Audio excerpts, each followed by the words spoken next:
Hello and welcome to another lecture.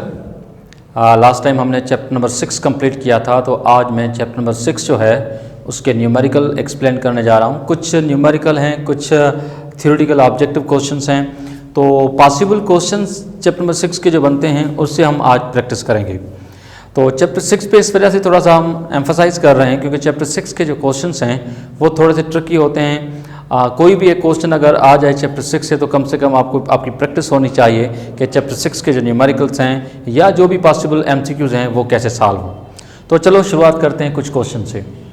अब पहला एक क्वेश्चन है, यहाँ पर मैंने लिखा है कि फॉर द रिएक्शन, इसमें हाइड्रोजन और कार्बन डाइऑक्साइड आपस में रिएक्ट करते हैं, बनाते हैं carbon monoxide gas and water.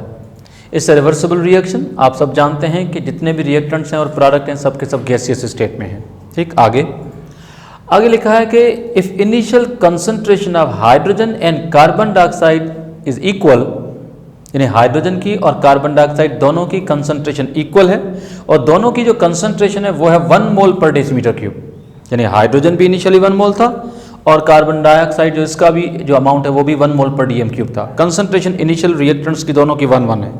ठीक है, आगे पूछा गया है कि if x moles per dm cube of hydrogen are consumed, अगर हाइड्रोजन के x mole during the reaction अगर कंज्यूम हो, यानी सिस्टम जब इक्विलिब्रियम में आया तो उस वक्त हाइड्रोजन के जो नंबर ऑफ मोल कंज्यूम्ड है वो x मोल पर डीएम क्यूब है। ठीक है, और आपसे पूछा गया है then Kc will be dash, तो इस रिएक्शन के लिए Kc की वैल्यू क्या होगी। ठीक है, तो अब जरा देखते हैं कि Kc की वैल्यू क्या होगी। अब इस क्वेश्चन के ऑप्शंस मैंने दे दिए हैं, you can see option A, B, C and D। अब ऑप्शन ए जो है आप देख सकते हैं वो मैंने लिखा है x square upon 1 minus x whole square, और ऑप्शन बी जो है वो है 1 plus x whole square and 1 minus x whole cube, और ऑप्शन नंबर सी जो है वो आप देख सकते हैं वो x square upon 1 minus 2x। ठीक है, ऑप्शन सी, और ऑप्शन डी जो है वो है आप देख सकते हैं कि x square upon 1 minus x square. तो देखना है कि इस रिएक्शन के लिए Kc की वैल्यू जब लिखी जाएगी तो Kc की वैल्यू इन चार में से कौन सा ऑप्शन सही है। तो नाउ लेट्स बिगिन।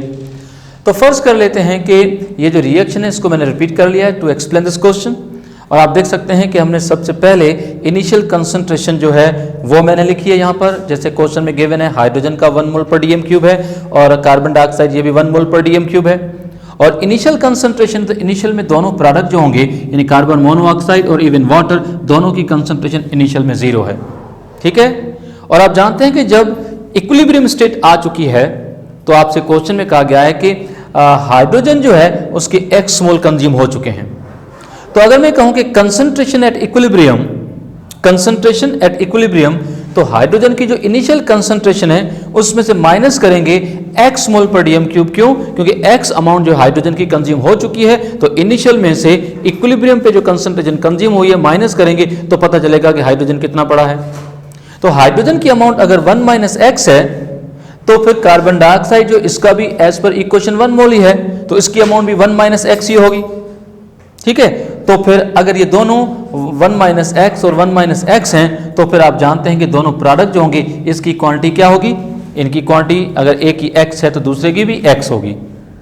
ठीक, क्योंकि जितना हाइड्रोजन कंज्यूम हुआ है उतना ही प्रोडक्ट बना होगा, क्योंकि इक्वेशन के हिसाब से अगर हाइड्रोजन 1 मोल है तो कार्बन मोनोऑक्साइड भी आप देख सकते हैं ये भी 1 मोल है। अब इस बात को आगे बढ़ा रहे हैं। अब बताओ कि कंसंट्रेशन हमें पता चल गई कि हाइड्रोजन की कंसंट्रेशन क्या है, कार्बन डाइऑक्साइड की कंसंट्रेशन क्या है, कार्बन मोनोऑक्साइड और वाटर सबकी कंसंट्रेशन क्या है।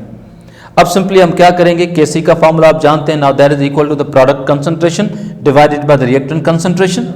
अब प्रोडक्ट की कंसंट्रेशन x है तो x इंटू एक्स, और प्रोडक्ट की रिएक्टेंट की कंसंट्रेशन जो 1 माइनस एक्स और 1 माइनस एक्स, तो दोनों को 1 माइनस एक्स कर लिया।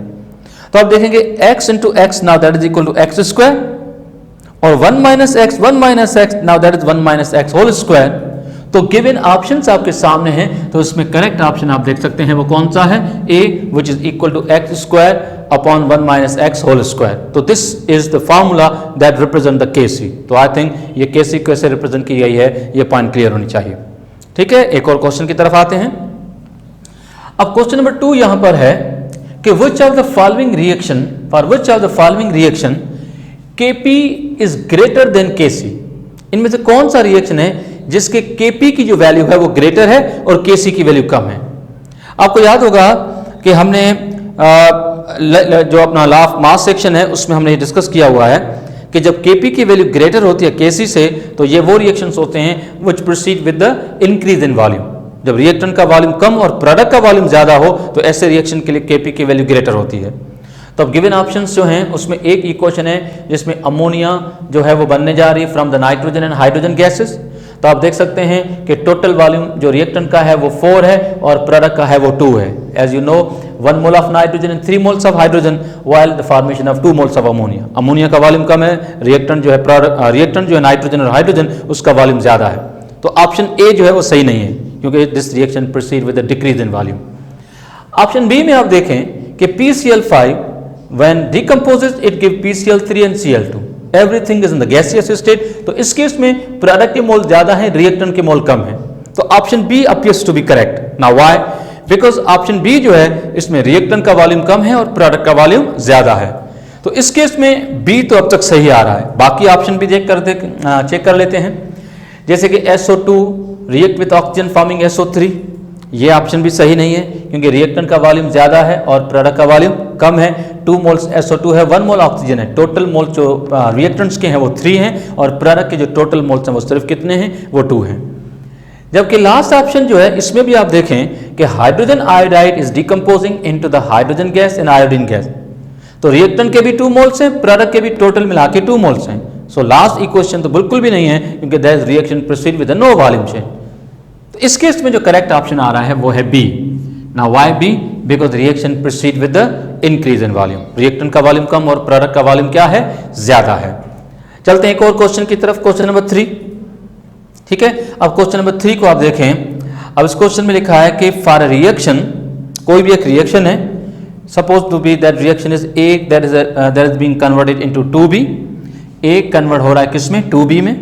लिखा है the Kc at 0 degree Celsius is 10। इस रिएक्शन के लिए Kc की वैल्यू जो है वो 0 डिग्री सेल्सियस पे सपोज 10 है, सपोज कर लेते हैं। पूछा ये क्या है कि अगर Kc की वैल्यू 0 डिग्री सेल्सियस पे 10 है तो फिर इस रिएक्शन के लिए Kp की वैल्यू क्या होगी, यानी Kc गिवन है, Kp फाइंड करना है। तो आपको याद होगा हमने एक फार्मूला पढ़ा था और फार्मूला मैंने लिख दिया यहां पर, you can see over here. Kp is equal to Kc multiplied by RT power delta n। और आपको यह भी याद होगा यहां पर जो डेल्टा n है, मैं साइड में लिख लेता हूं, ये जो डेल्टा n है इस केस में, ये डेल्टा n जो होता है बेसिकली डिफरेंस होता है to the number of moles of product minus the number of moles of the reactant. अब इस केस में इक्वेशन जो आपको गिवन है, इस इक्वेशन को अगर आप गौर से देखें तो प्रोडक्ट के मोल जो है वो 2 है, ठीक है, और रिएक्टेंट का मोल 1 है। तो डिफरेंस जो होगा वो 1 आएगा क्योंकि 2 minus 1, now that will be 1। तो आप देखेंगे Kc की वैल्यू 10 है एज इस फॉर्मूले में पुट की, ठीक है, और R और T का जो प्रोडक्ट है, R और T का जो प्रोडक्ट है, ठीक है, वो R की वैल्यू आप जानते हैं 0.0821 general gas constant. Temperature 0 degree Celsius, उसको मैंने केल्विन में ले लिया है, और डेल्टा n की वैल्यू मैंने लिखी है 1। डेल्टा n की वैल्यू क्या है, 1, ठीक है। अब आप बताएं कि 0.0821 multiply by 273, now this is equal to 22.4, power होगा 1, पावर 1 होगा तो फिर आंसर यही 22.4 आएगा। इसको 10 से मल्टीप्लाई करेंगे तो हमारा आंसर क्या आएगा, 224। इस केस में Kc अगर 10 थी तो Kp की वैल्यू ज्यादा आई है। एक बार फिर कंफर्म हो गया कि because this reaction was proceeding with increase in volume, तो जब रिएक्शन प्रोसीड होगा विद इंक्रीज इन वॉल्यूम तो Kc कम होती है, Kp की वैल्यू ज्यादा होती है, ठीक है। तो अब चलते हैं आगे। तो एक और क्वेश्चन की तरफ चलते हैं। Now that's question number 4। अब क्वेश्चन नंबर 4 जो है आप देख सकते हैं कि मैंने लिखा है कि एक रिएक्शन है जिसमें नाइट्रोजन डाइऑक्साइड रिवर्सिबली कन्वर्ट हो रही है डाई नाइट्रोजन टेट्राऑक्साइड N2O4। ये क्वेश्चन आपके सामने है, ठीक है, इक्वेशन बैलेंस है, ठीक है। अब आप देखें इस रिएक्शन के लिए डेल्टा H की जो वैल्यू है, यानी heat of reaction, enthalpy of the reaction you can say, वो है 14.6 किलो कैलोरी पर मोल, और वो प्लस में है।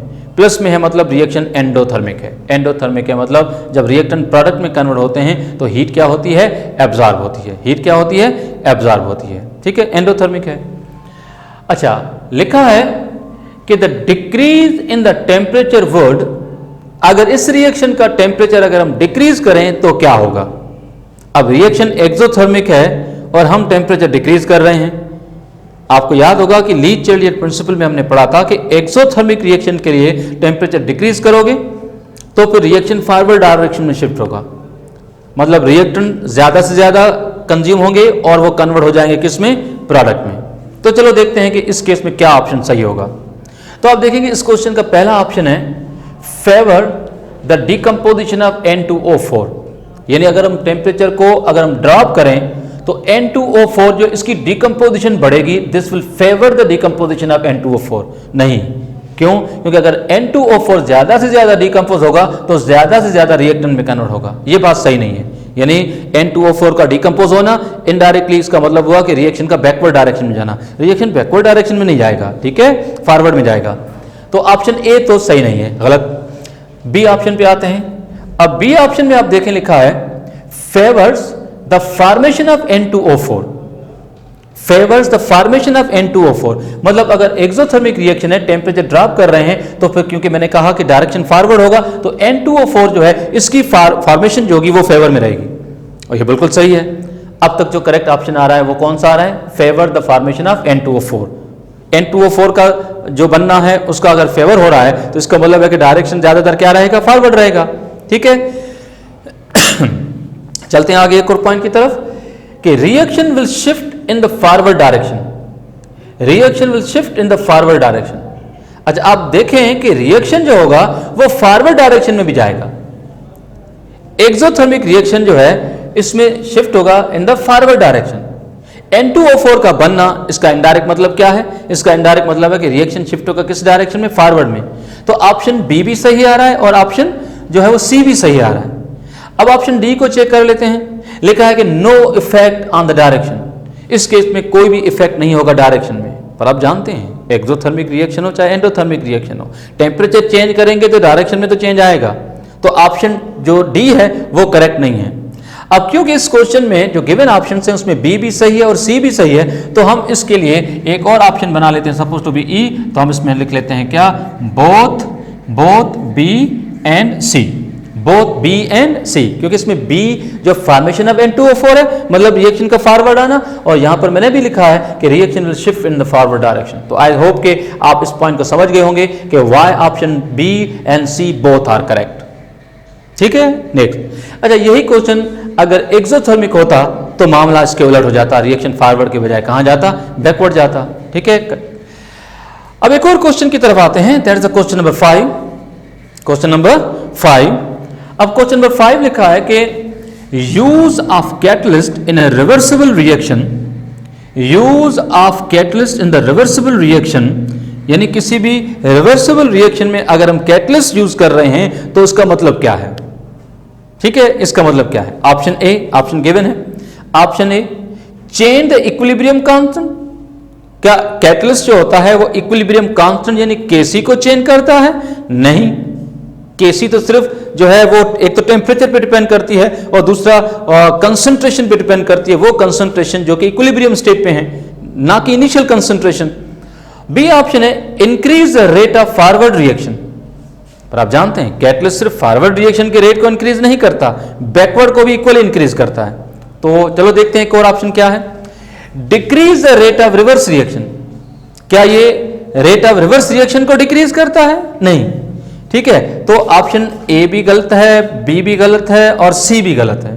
चलो देखते हैं कि डी ऑप्शन क्या है। लिखा है कि allow the equilibrium to be achieved quickly, that's look good. Why? Because आप ये ऑलरेडी पढ़ चुके हैं कि कैटलिस्ट का काम जो होता है वो रेट ऑफ फॉरवर्ड और बैकवर्ड दोनों को इक्वली इंक्रीज करना होता है। जब कैटलिस्ट रेट ऑफ फॉरवर्ड और बैकवर्ड दोनों को इक्वली इंक्रीज करेगा तो उसका इनडायरेक्ट मतलब यह है कि जो इक्विलिब्रियम देर से आना होता है वो equilibrium shorter period of time में आता है। जब equilibrium shorter period of time में आएगा तो हम कहेंगे कि equilibrium is achieved bit quicker, equilibrium जो है वो थोड़ा सा जल्दी आएगा। तो this correct option for this particular question is the D. तो आई होप कि ये बात भी आपकी क्लियर होगी। एक और क्वेश्चन की तरफ आते हैं कि nature of chemical equilibrium is, ये जो केमिकल इक्विलिब्रियम होता है इसकी नेचर क्या है? इसकी नेचर में कुछ ऑप्शंस हैं। क्या वो नेचर स्टैटिक होती है, क्या वो नेचर डायनामिक होती है, न्यूट्रल होती है, या फिर ऑप्शन डी है sometimes static and sometimes dynamic. You better know, ये बात हम ऑलरेडी पढ़ चुके हैं जब हमने पहली बार केमिकल इक्विलिब्रियम को डिस्कस किया था। तो आपको याद होगा कि केमिकल इक्विलिब्रियम जो होता है, केमिकल इक्विलिब्रियम जो होता है वो असल में डायनामिक इक्विलिब्रियम होता है। अच्छा, ऐसा क्यों? ये डायनामिक इक्विलिब्रियम इस वजह से होता है क्योंकि यहां पर जो पार्टिकल्स होते हैं वो कंटिन्यूस ट्रांसफॉर्मेशन में होते हैं। रिएक्टेंट्स प्रोडक्ट में, प्रोडक्ट रिएक्टेंट में कंटिन्यूसली इंटरचेंज हो रहे होते हैं, लेकिन इन दोनों के इंटरचेंज होने का जो डायरेक्शन है वो डायरेक्शन अपोजिट होता है। Because particle in motion, particles are in motion, that's why the chemical equilibrium is said to be the dynamic equilibrium। तो 6 क्वेश्चन अभी डिस्कस किए हैं, कुछ और क्वेश्चन में डिस्कस करने जा रहा हूं। चलो भाई, कुछ और क्वेश्चन, ठीक है। अब 6 क्वेश्चन मैंने आपको पहले एक्सप्लेन कर दिया है कि और क्वेश्चन की तरफ आते हैं। प्रैक्टिस है जितना आप करें। तो एक और क्वेश्चन है, suppose to be you can see कि for the reaction A plus B that is reversibly converts into 2C, the ratio of initial concentration, जो इनिशियल कंसंट्रेशन है रिएक्टेंट्स और प्रोडक्ट की, इसका जो रेशियो है वो तो आप जानते हैं कि कैसे लिखते हैं, प्रोडक्ट अपॉन रिएक्टेंट। पर इस रेशियो को हमने रिप्रेजेंट किया है सपोज टू बी Q से। Q रेशियो है, रेशियो को क्वेश्चन भी कहते हैं, आप समझते होंगे। लिखा है कि if reaction proceeds in the reverse direction, अगर ये रिएक्शन रिवर्स डायरेक्शन में अगर प्रोसीड होता है तो फिर Kc का रिलेशन इस इनिशियल कंसंट्रेशन के रेशियो के साथ क्या होगा। ये टॉपिक आपने पढ़ा था when we were having the application of law of equilibrium. आपको याद होगा कि Kc और इनिशियल रेशियो को जब हम कंपेयर करते हैं तो उसमें 3 सिचुएशंस होती हैं, या तो इनिशियल रेशियो ज़्यादा होता है Kc कम, या Kc ज़्यादा होती है इनिशियल रेशियो कम, या तो फिर दोनों इक्वल होते हैं। ठीक है, अब याद रखें कि जो यहाँ पर डायरेक्शन जो है वो रिवर्स है। रिवर्स का मतलब है कि प्रोडक्ट ज़्यादातर जा रहे हैं किसमें, रिएक्टेंट में। तो इसका मतलब है कि प्रोडक्ट का रेशियो ज़्यादा होगा, रिएक्टेंट का रेशियो कम होगा। तो इस क्वेश्चन में इनिशियल रेशियो जो है वो ज़्यादा है, इनिशियल रेशियो जो है जिसको Q से रिप्रेजेंट कर रहे हैं इसकी वैल्यू ज़्यादा है, और इनिशियल रेशियो जो है उसकी वैल्यू क्या है, कम है। ठीक है, तो ऐसी सूरत में हमारा करेक्ट ऑप्शन क्या होगा, करेक्ट ऑप्शन क्या होगा कि इनिशियल रेशियो ज़्यादा है। तो ऑप्शन ए में क्या लिखा है, Q is less than Kc, या फिर Q is greater than Kc, या फिर Q is equal to Kc। Initial ratio Kc के इक्वल तो कतई नहीं होगा। अब हमारे पास या तो ऑप्शन ए सही है या तो ऑप्शन बी सही है। याद रखो कि अगर डायरेक्शन रिवर्स है तो प्रोडक्ट का रेशियो ज़्यादा है, प्रोडक्ट का रेशियो ज़्यादा है तो Kc को अचीव करने के लिए रिएक्शन बैकवर्ड जा रहा होगा। तो इसका मतलब है कि इसका करेक्ट ऑप्शन कौन सा है, बी, कि इनिशियल रेशियो ज़्यादा है और Kc की वैल्यू क्या है, कम है। ठीक है, तो क्वेश्चन नंबर 7 जो है अब आपके सामने, इसका करेक्ट ऑप्शन कौन सा होगा, बी। एक और क्वेश्चन की तरफ आते हैं, question number 8 is a simple question. अब आप देखें कि for the reaction hydrogen plus iodine product बनता है हाइड्रोजन आयोडाइड। ठीक है, अब लिखा है कि the concentrations at equilibrium is, hydrogen की कंसंट्रेशन इक्विलिब्रियम पे 6 है, आयोडीन की कंसंट्रेशन जो है वो 4 है, और हाइड्रोजन आयोडाइड जो उसकी कंसंट्रेशन जो है वो 18 है। ये पूछा गया है कि Kc क्या होगी इस रिएक्शन के लिए। इसके ऑप्शन गिवन है, आप देख सकते हैं A, B, C and D। चलो हम कैलकुलेट करके देखते हैं कि इस केस में Kc की वैल्यू क्या होगी। अब Kc अगर इस रिएक्शन के लिए लिखा जाए तो आप जानते हैं कि हाइड्रोजन आयोडाइड की concentration divided by the hydrogen और आयोडीन की कंसंट्रेशन जो कि रिएक्टेंट्स हैं। कंसंट्रेशन सारी इक्विलिब्रियम की दी गई हैं, हम वैल्यू पुट कर लेते हैं। Look at here, hydrogen iodide की कंसंट्रेशन 18 दी गई, उसका स्क्वायर ले लिया, क्योंकि कोफिशिएंट 2 था तो हमने उसका पावर 2 ले लिया। बाकी हाइड्रोजन 4 एंड आयोडीन 6, तो 18 का स्क्वायर 324। ठीक है, और फिर हमने इसको क्या कर लिया, डिवाइड कर लिया 24 से, तो हमारा आंसर आया 13.5। तो इस केस में हमारा जो करेक्ट ऑप्शन जो होगा वो क्या होगा, वो होगा 134, बल्कि 13.5 करेक्शन। तो उसका करेक्ट ऑप्शन जो है वो है 13.5, इसका करेक्ट ऑप्शन है सी। ठीक है, एक और क्वेश्चन है कि 4 moles of hydrogen iodide were heated at a certain temperature. Hydrogen iodide के 4 मोल्स को एक सर्टेन टेम्परेचर पे हम हीट कर रहे हैं till the equilibrium was reach, तब तक जब तक ये कौन सी स्टेट आए, इक्विलिब्रियम आ जाए। जब इक्विलिब्रियम आया तो हमने देखा कि 50% of hydrogen iodide was decompose. 4 moles तो हमने लिए थे, पर उसके 50% जो हाइड्रोजन आयोडाइड का वो डिकम्पोज हो चुका है। ठीक है, 50% डिकम्पोज हो चुका है, तो आप जानते हैं कि 4 मोल्स का 50% क्या होगा, 2 मोल्स। ठीक, अच्छा, आपको ये फाइंड करना है, तो फिर ऐसी सूरत में Kc की वैल्यू क्या होगी। अब आप देखेंगे कि ऑप्शन तो आपको गिवन है, A B C and D option given है, पर हम क्वेश्चन के सॉल्व करते हैं, देखते हैं कि इस क्वेश्चन के लिए करेक्ट ऑप्शन क्या होगा। तो नाउ लेट्स सी। अब आप देखें कि हाइड्रोजन आयोडाइड जो है ये डिकम्पोज होता है तो हाइड्रोजन में और आयोडीन में।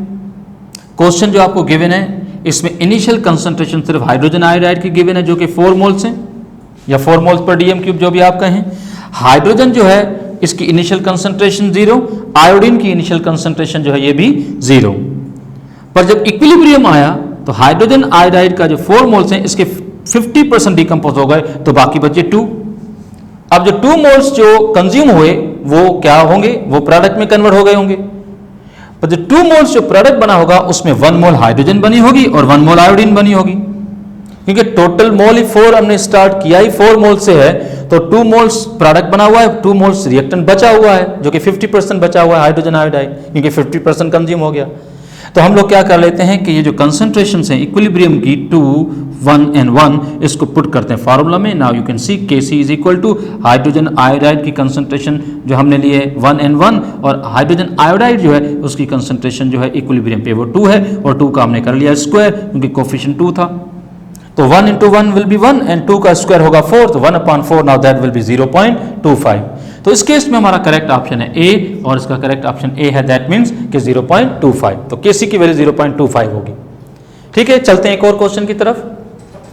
अब एक और क्वेश्चन जो है उसकी तरफ चलते हैं, and that is the question number 9। That is the question number 9। अब आप देखें नेक्स्ट क्वेश्चन क्या है कि solubility of sparingly soluble salt, एक स्पेरिंगली सॉल्युबल साल्ट है जो कि है AB2। What is that, AB2। ठीक है, और इसकी सॉल्युबिलिटी की हम बात कर रहे हैं किसमें, वाटर में। इसकी सॉल्युबिलिटी की बात कर रहे हैं किसमें, वाटर में, और इसकी सॉल्युबिलिटी है 1 × 10⁻⁵ मोल्स या मोलरिटी या पर लीटर, या इसको हम m मोल्स को कंसीडर कर लेते हैं। आपको फाइंड करना है कि इस साल्ट की Kp की वैल्यू क्या होगी। ऑप्शंस तो आपको गिवन है, A B B B C और डी, सभी ऑप्शंस आपको गिवन है। अब देखते हैं कि इस क्वेश्चन का करेक्ट ऑप्शन क्या होगा। अब आप देखें कि जो AB2 मॉलिक्यूल है, AB2 मॉलिक्यूल है, जब ये डिसोशिएट होगा, जब इसको पानी में डिजॉल्व किया होगा तो ये डिसोशिएट हुआ होगा, तो इसमें एक बने होंगे A मोल ऑफ जो है एक बने होंगे A के मोल्स, जो कि यहाँ पर हमने A लिखा है, क्योंकि डिसोशिएट होगा तो एक बने A के आयन और दूसरे बने B के आयन। पर A के जितने भी आयंस बने हैं B के जो आयंस होंगे उसका डबल होंगे, क्योंकि इक्वेशन में एक A है और B 2 हैं। ठीक, तो हमने लिख दिया 2B, और क्योंकि ये नेगेटिव आयन होंगे तो इसके ऊपर चार्ज हमने दे दी कौन सी, नेगेटिव। अब आप देखें कि इक्वेशन कहती है, पहले आप इसको देखें कि अगर इसका 1 मोल अगर होता, अगर 1 मोल डिसोशिएट होता तो फिर जो A है जो केटाइन, इसके मोल भी 1 ही होते, क्योंकि रेशो 1:1 है। लेकिन B के जो मोल होते वो उसका डबल होते, 2 होते। अब इसकी सॉल्युबिलिटी ऑलरेडी गिवन है मोल्स पर लीटर में, और वो है 1 × 10⁻⁵। अगर ये 1 × 10⁻⁵ है तो ये भी 1 × 10⁻⁵ ही होगा, सेम ही होगा। लेकिन B जो है इसकी जो कंसंट्रेशन है ये उसके डबल हो जाएगी, तो हमने इसको क्या कर लिया, 2 से मल्टीप्लाई कर लिया, तो हमारा आंसर है 2 × 10⁻⁵। अब हम क्या करते हैं, Kp की वैल्यू पुट कर, Kp का जो फार्मूला यूज करते हैं और सीधा वैल्यू पुट करके सॉल्व कर लेते हैं। और आप सब जानते हैं कि Kp जो है it's a product of ionic concentration. तो इसमें एक है A और दूसरा कौन है, B। ठीक है, अब एक A है और दूसरा B है। ठीक है, A +2 और B -1। A के ऊपर पावर लिया है 1, क्योंकि 1 मोल है एज पर इक्वेशन, और B के ऊपर 2 ले लिया क्योंकि इक्वेशन में कोफिशिएंट 2 है। अब हम सिर्फ क्या करते हैं, ये जो वैल्यूज हैं इसको हम पुट करते हैं। A की वैल्यू 1 × 10⁻⁵ और B की वैल्यू 2 × 10⁻⁵, और 2 × 10⁻⁵ का कर लेते हैं स्क्वायर। इसका जब स्क्वायर करेंगे तो आप जानते हैं 2 हो जाएगा 4। अच्छा, 10 का जो पावर -5 है ये 2 से मल्टीप्लाई होगा, हो जाएगा 10 और 5 हो जाएगा 15। ठीक है, अब क्योंकि ये यूनिट है मोल पर डीएम क्यूब और ये भी मोल पर डीएम क्यूब, यहाँ का मोल पर डीएम क्यूब का स्क्वायर होगा तो ये हो जाएगा मोल क्यूब, और डीएम जो क्यूब था वहां पर पावर 6 आ जाएगा, और यहां पर जो डीएम क्यूब है उसके साथ पावर जो होगा वो क्या हो जाएगा, -9। तो इस केस में जो हमारा करेक्ट ऑप्शन है वो है 4 × 10 पावर, ऑप्शन ए करेक्ट है, 4 × 10⁻⁻15। तो आई होप कि आप इजीली समझ गए होंगे कि how to deal with this question. एक और क्वेश्चन की तरफ आते हैं आगे। तो चलो देखते हैं कि एक और रिएक्शन जो है लिखा है कंसीडर अ रिएक्शन, कोई भी एक फर्जी रिएक्शन है जिसमें 2 moles of A react with the B, reversibly they are converting into 3C, ठीक है 3C, और यहाँ पर डेल्टा H जो है now that is greater then is less then 0, ये लेस देन 0 है, ठीक है। अगर आप ध्यान से देखें तो यहाँ पर रिएक्टेंट जो है इसके टोटल 3 moles हैं और प्रोडक्ट जो है इसके भी टोटल जो है वो 3 moles हैं, ठीक है 3 moles हैं। अब देखते हैं कि मामला क्या है। अब कुछ ऑप्शंस मैंने लिखे हैं, कुछ अगर हमें थोड़े मॉडिफाई करने पड़े तो उस पर भी हम बात कर लेंगे। तो देखते हैं कि क्या क्या ऑप्शंस हैं, क्या यही ऑप्शन सही है या कुछ और भी पॉसिबिलिटी हो सकती है। Delta H is less then 0 का मतलब है कि डेल्टा H नेगेटिव है। अगर डेल्टा H नेगेटिव है तो रिएक्शन एक्सोथर्मिक है, और एक्सोथर्मिक रिएक्शन है तो फिर मामला क्या होगा, तो चलो देखते हैं। आप देखें लिखा है कि formation of C will be favoured at, C की जो फॉर्मेशन है उसको फेवर कौन करेगा, उसमें एक ऑप्शन है low pressure and low temperature. क्योंकि रिएक्शन एक्सोथर्मिक है तो फिर आप जानते हैं कि टेम्परेचर तो लो ही होना चाहिए, लेकिन प्रेशर का लो होना यह बात समझ से बाहर है इन अ सेंस, क्योंकि there is no change in the volume from reactant to product, इस वजह से यहां पर प्रेशर का कोई भी रोल नहीं होगा। पहली बात तो ये क्लियर होनी चाहिए। ऑप्शन बी जो है वो है high pressure and low temperature. Temperature तो समझ में आ रहा है, लेकिन एक बार फिर जो है प्रेशर की बात की गई है, तो प्रेशर की बात हम यहां नहीं करेंगे क्योंकि there is no role of pressure in this particular reaction. Why? Because volume of the reactant and the volume of product is equal. और एक और ऑप्शन है low pressure and high temperature. Temperature तो फिर भी ठीक है, लेकिन प्रेशर की बात तो कतई नहीं करनी चाहिए। तो आप सारे ऑप्शन देख सकते हैं, यहां पर सभी ऑप्शन में प्रेशर गिवन है। याद रखें इसका करेक्ट ऑप्शन जो भी होगा वो होगा लो टेम्परेचर। इसमें प्रेशर का जिक्र हम नहीं करेंगे, क्यों? क्योंकि रिएक्टेंट टू प्रोडक्ट वॉल्यूम क्या है, सेम है। फर्ज कर लेते हैं कि अगर यही रिएक्शन जो कि 2A इंटू B अगर ये कन्वर्ट होता सिर्फ C में, या फिर ये कन्वर्ट होता 2C में, कुछ भी होता, लेकिन रिएक्टेंट और प्रोडक्ट का वॉल्यूम अगर सेम ना होता तो फिर तो प्रेशर का रोल भी होता।